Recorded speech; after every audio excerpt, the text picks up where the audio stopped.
மனதை அடக்கி தியானத்தில் இருந்தால் மட்டுமே இந்த வாலை பெண்ணின் தரிசனம் கிடைக்கும்.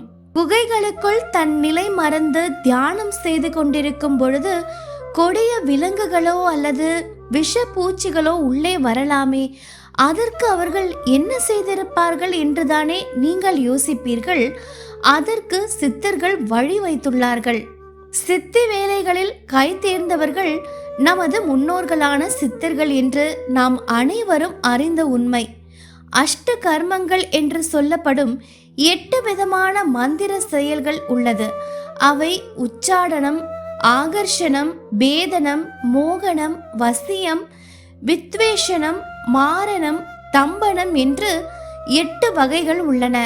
இதில் பேதனம் என்றால் மனிதர்களையும் மிருகங்களையும் பேதலிக்க செய்வது, அதாவது மனதை குழப்பி திசை மாற்றி விடுவது.